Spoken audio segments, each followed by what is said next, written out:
I matched with Emily on that dating app during a particularly lonely stretch of winter, and right from her opening line, a clever pun about my profile pic of me hiking with my dog. It was like we'd been old friends catching up after years apart. She was sharp, with a dry humor that matched mine perfectly, and she had this knack for turning everyday chit-chat into something profound. We'd message back and forth for hours, sometimes until the sun was creeping up, swapping silly cat videos, debating our favorite obscure bands, and diving into those late-night confessions about our biggest fears and dreams. She told me about her job as a graphic designer, how she loved sketching in coffee shops, and even shared a story about her childhood fear of the dark that she'd never fully outgrown. After about 6 weeks of this digital whirlwind, we both agreed it was time to make it real and meet up. Our first date was straight out of a rom-com, but better because it felt genuine. We started with brunch at this cozy little spot downtown, where the pancakes were fluffy and the coffee endless. Conversation flowed effortlessly. We laughed about awkward past dates, bonded over our mutual love for indie films, and she even sketched a quick caricature of me on a napkin that had me cracking up. Brunch stretched into a leisurely walk through the nearby park, where the autumn leaves were just starting to turn, and then into an impromptu dinner at a hole-in-the-wall Italian place she swore by. Her smile was infectious, lighting up her green eyes in a way that made my pulse quicken every time. As the evening wound down, we shared a lingering kiss under the streetlights, and she whispered, "Text me when you're home safe, Jordan." I drove back with butterflies in my stomach, already replaying the night in my head. She beat me to it, though. My phone pinged just as I pulled into my driveway. "Home now." That was magical. "Sweet dreams, Jordan." I replied immediately, "You too.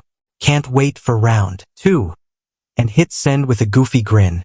I crashed into bed, exhausted but elated. The next day started innocently enough. I woke to her message, "Woke up thinking about that pasta, and you." It made me smile as I brewed my coffee. I typed back, "Ditto. Let's do it again soon." But when I sent it, the little spinner just whirled endlessly before spitting out a failure notice. Odd, but I shrugged it off. Maybe spotty service in my apartment. I tried resending. Same issue. I switched to calling her. It rang once and went straight to voicemail. Her cheerful greeting played, but I left a quick message.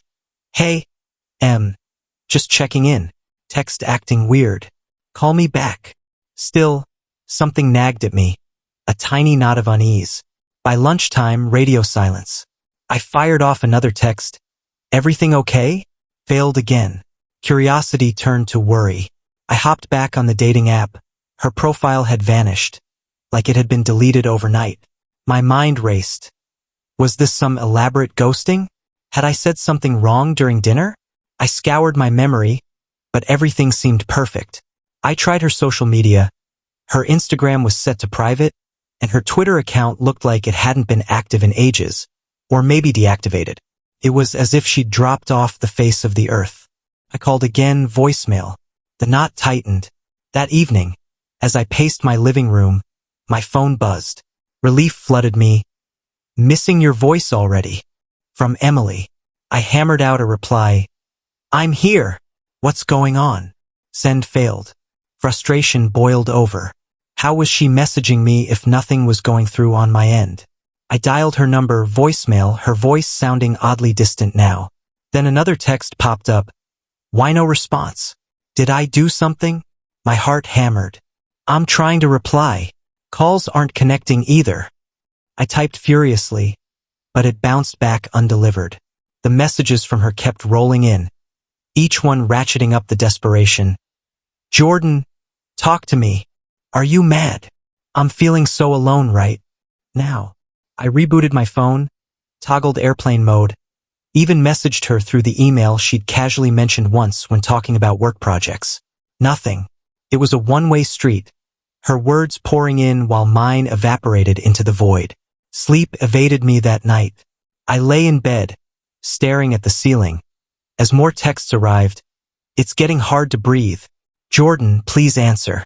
Help." By dawn, I was a mess, dark circles under my eyes, chugging coffee to stay alert. I couldn't focus at work, sneaking glances at my phone every few minutes. The messages had shifted from flirty to frantic overnight. Where are you? It's so cold and quiet here. I can't move. Desperation drove me to action. I left work early and headed back to the brunch spot where we'd met, half hoping she'd be there sketching at a table like she described. The place was bustling, but no sign of her. I asked the barista if she'd seen a woman matching her description. Long auburn hair, green eyes, always with a sketchbook. He shook his head, no recognition.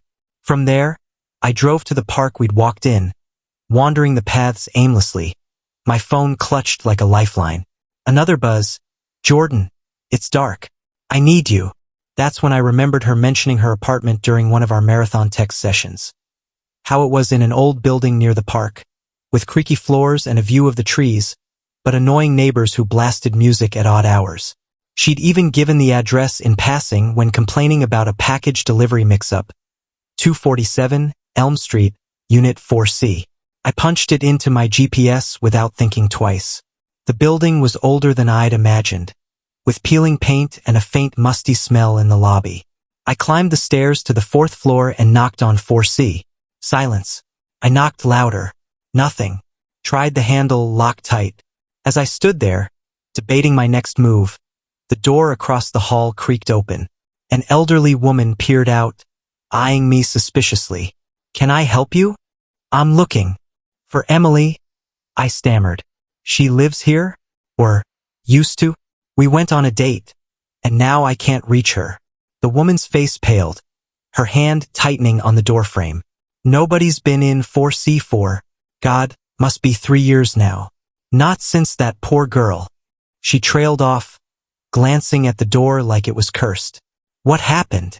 I pressed, my voice barely above a whisper, dread coiling in my gut. She sighed, reluctant. It was tragic. Carbon monoxide poisoning from a faulty heater. They said she was alone, tried to call for help, but her phone, well, the battery died or something. Found her with it in her hand. Messages unsent. Name was Emily. The world tilted. I muttered a thanks and staggered down the stairs, collapsing into my car. My phone vibrated. Jordan, why didn't you reply? I was waiting. I haven't turned my phone back on since that night. I buried it in a drawer, but the buzzing echoes in my mind, even in the silence. Last message I saw before powering it off. I can see you now, Jordan. Open the door. I live alone, but lately, in the quiet hours... Don't forget to like, subscribe, and hit that bell icon so you never miss a twist. Stay tuned to Reddit Tales Times for your daily dose of drama, laughs, and unbelievable stories.